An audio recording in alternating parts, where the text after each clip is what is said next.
Welcome back, War Room fans. Game 8. I have violated the rules that are supposedly been laid down by the president.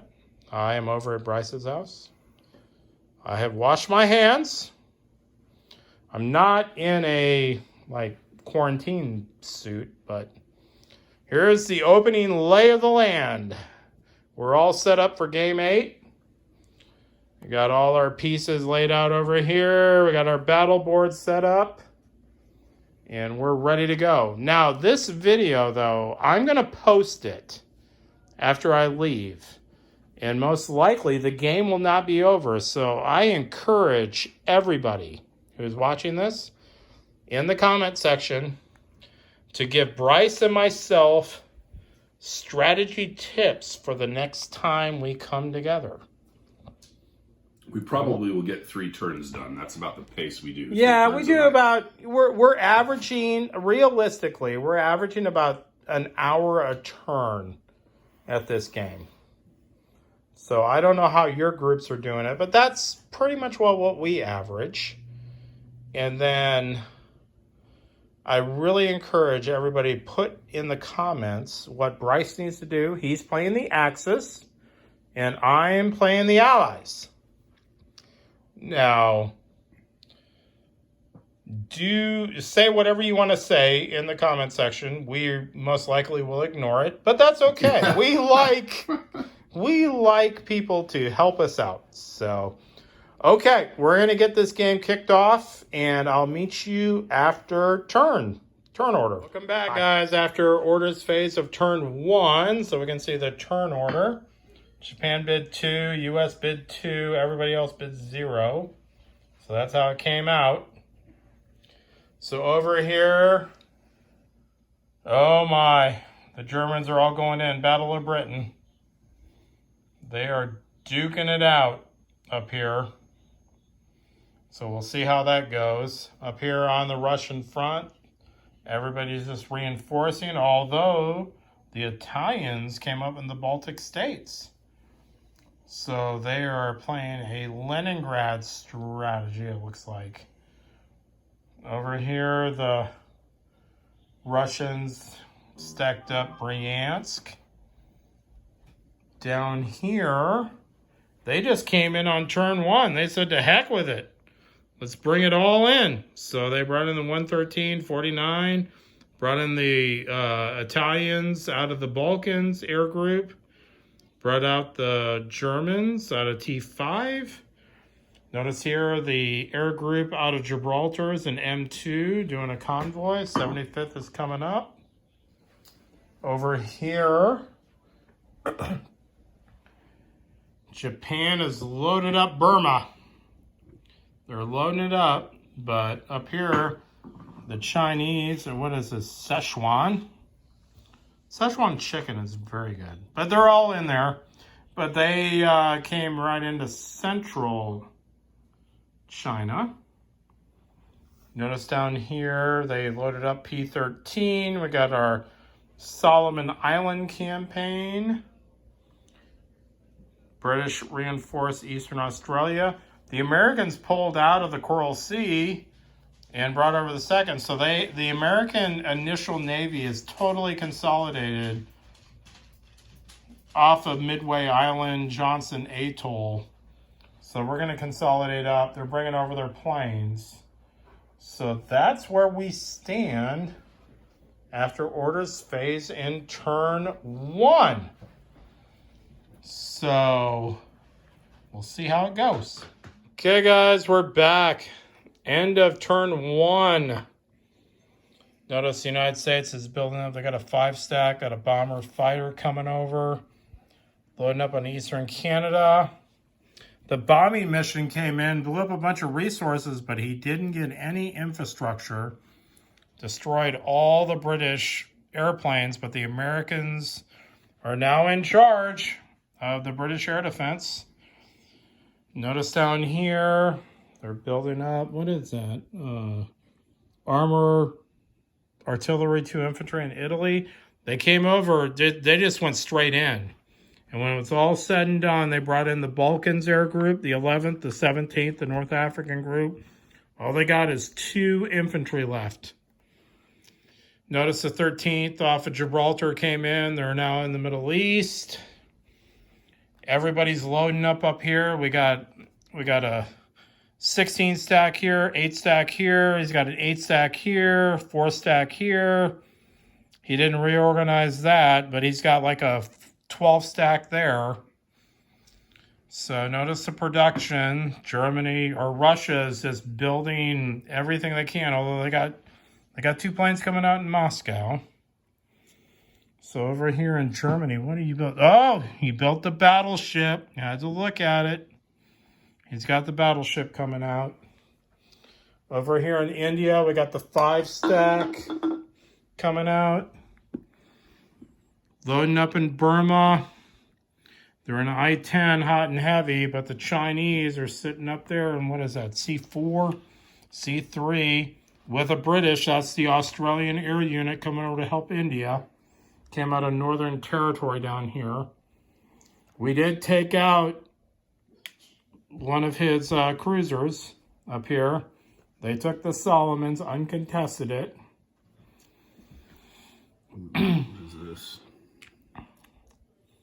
Where did that come from? Well, this was there and this was there, so... Where did that come from, fans? We need to look at the map. The 103. Yeah, it's in C3. Okay. So, up here, notice the Russians consolidated in Kamchatka, as we all like to call it, from risk of bygone days. The Americans completely consolidated in P10 right off Midway. So they're totally stacked. Notice the Americans bringing up a cruiser and a sub. Got their 5 stack and a bomber and a fighter built. So this is where we stand at the end of turn 1. And we'll see where we go from there. Talk to you guys at halfway through turn 2. Okay, guys, back here after orders of round 2. What did Germany bid? 4? 3. What did Japan bid? 7. Japan bid 7. Britain bid 3. 2 for Germany. 2 for Italy? No, Italy bid 0. Oh, that's right. So it was 7, 2. Russia bid 2, but they went last on their choice, and then the rest of the order filled out. So up here, we got no action in the North Atlantic. It's all quiet on the Atlantic. Hey, front. wait a minute. Oh, yeah. I am taking out Galveston. Yeah, he went down to Galveston, Texas with some subs. Oh, I guess that's actually New Orleans, but... Or New Orleans. It don't matter. He's down there in the Gulf of Mexico. Up here, the Americans sent in strat bombers and a bunch of fighters. They wanted to blow up the guys in France, but they all moved up to the front. The front is stacking. So the Italians went into Leningrad.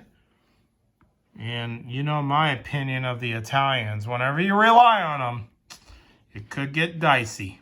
Up there, the 40th and 67th are an even stack. But they do have, what is that, a bomber and a fighter up there. The Russians came down into the Ukraine with a 16 stack against what looks like a 10. But he does have 4 fighters, but the entire Russian Air Force is there. So we'll see. Down here, the Germans jumped out into M3. With that big, bold move of 7 bid, they came out and locked down the 2nd of the British Navy out here because we're having our massive throwdown in India. But the British got every air unit they can conceivably get into India, so that's going to be an interesting little battle. Up here, the Japanese are going into C4. Looks like they got like 7 against 4, but the entire Chinese army that remains is going into C1 against 2 fighters. Notice that the Russians bailed on the Russian front and all came up here into, what is that? They all came up into Archangel to form a counterattack. Down here, Japanese just kind of hanging out in P-13. The Americans, though, started bringing out some land stacks, dumped Alaska and the Aleutians, all into P-11. They got an 8-stack naval in P-11. British are covering New Zealand, just in case. But the Americans are coming over.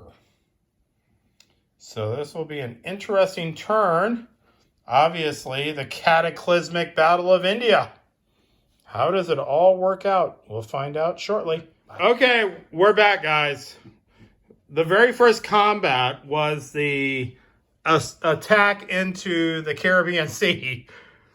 2 subs, which we both agree should get 4 dice and, 2 dice each. That's what he rolled with his double sub. Now keep in mind, in A11, a yellow, blue, red, black hit. He hits on everything but whites. Or red.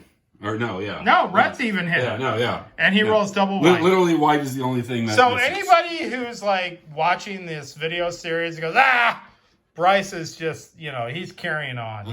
That's our first roll. Yeah, that's the first roll of this entire round. So, just letting you know. Okay, we're back for the second attack of turn 2. No, that was here. Oh, the Americans came in and just blew the royal crap out of France. Took both iron and all 3 OSRs. But Bryce is heated once again because that lone strat bomber came into Bulgaria with 1 strat bomber against his 2 fighters. No, excuse me. 2 fighters. 2 fighters into Poland. Oh, here we go. Poland. So he had 6 dice against me, and I had 1 against him. I missed. But his 6 against my 1 strat bomber missed. He damaged him. He didn't kill him, though. Okay? And what did I kill, Bryce? Killed an armor, an artillery, and an infantry. Because he missed. Okay? Now, based on last game's thing about when we were talking about strat bombing, Bryce and I just talked about this idea that if a strat bomber or, any airplane who's in the damage column, that's kind of considered an abort. He just leaves. He doesn't get to put his combat value into the combat. So if we were playing with that optional rule, I wouldn't have been able to strat bomb. I wouldn't have blown up an armor, a artillery, and an infantry in that combat. So that's where Bryce keeps talking about how strat bombing is way overpowered. Because down here, he gets 2 dice, and the best he can do is, kill an oil, an iron, or OSR combo. That's the best he can do. But that bomber that just came into Poland just blew up what? An iron? Oh, he blew up crap. He blew up 1 oil, 4 iron, and 4 OSRs. Okay, so at the end of the day is 9 resources. He blew up 9 resources. And down here, I know, I put up on the video he rolled double white, which is totally bad luck. But even if he would have rolled, let's say, a red and a blue, the subs would have sunk an oil and a iron. That's it. But over here, we took like the mother load of resource destruction over here. So really at the end of the day, that's what, I think not just us, me and Bryce are talking about. It's way overpowered. So we're going to continue discussing this, and we're going to continue the game. So we'll talk to you later. 6 yellows. I just got hosed by Bryce. Uh-huh. Yeah, on our 3rd combat up here in Leningrad. 4th combat. He needed 6 yellows and a blue, 2 blues, and he rolled 7 yellows and 3 blues. Total hosage. I'm beside myself. Huh. Okay, guys, we're here at the end of turn 2. So we had the dice rolling fiasco, but the U.S. is building a full stack over there. Battleship carrier, cruiser, and sub to escort out here in the Atlantic. Coming up in here, notice that Germany finally got their battleship in, so Germany's building a little bit of navy. Over here in M1, looks like Italy's going in uncontested into Gibraltar, barring a bad die roll. Down here, Egypt just has 2 infantry with a bunch of planes, and the 59th is out at sea. We have the 63rd and the 75th is sitting there. Down here in South Africa, they built a tank, artillery, and infantry. Japan won the Battle of I-2, sunk the British fleet, but we got the other British hanging out over here. They came into India and came up way short. So they got their reinforcements in, so it's like a 7 stack against a 2 stack. But they did take their pound of flesh. What did you kill? 4 fighters in there? Yeah. Something like that. They really smacked them. 4 fighters and... Yeah. No, they really hurt the British down here. But they held India. Everything's going status quo over here, although China came back into central China, took it. They got 10 guys there. They held on to Shanghai, or what is this? I can't even say that name. They held on to C4. They got 4 infantry against, looks like a 7 stack. Notice up here the Russians took everything out, but they did build 2 infantry. But all the Russians are back here. So all the Germans are basically stacking right in Belarus. Facing off against an 8 stack. Russia did take the Ukraine with 4 infantry. They got reinforcements coming in. Building some land units on that front. Okay. Over here, basically the Americans all came over. They're slowly consolidating after 2 turns. They're just slowly coming over. Got some naval reserves in. So notice up here, Japan's building a sub and a cruiser with some land units. And their typical 2 guys there. So this is where we stand after turn 2. Okay. So let's get a lay of the land. Got our German subs down there, Gulf of Mexico, off of Brazil. Let's see where we are. Because we're going to call it, because it's getting a little bit late tonight. I'm heading on home. But I want your guys' feedback. So when Bryce and I get back up on turn 3, what do you guys think? What do you think Bryce should do? What do you think I should do? Should we just call it quits? For one side or the other? Is it already over? We don't even see it? So we can see up here, the 115th, the Italians only got 2 guys. The 40th only has 2 guys. So right now, it seems pretty even. Pretty even. But let's hear some comments, guys. Bring them on. And then a couple days later, me and Bryce will pick it back up. And maybe we'll take your comments seriously. Or maybe we'll just go, ha! You guys don't know what you're talking about. So here's the lay of the land. And let's hear from you guys, and we'll be starting up in the next couple days. Talk to you later. Bye.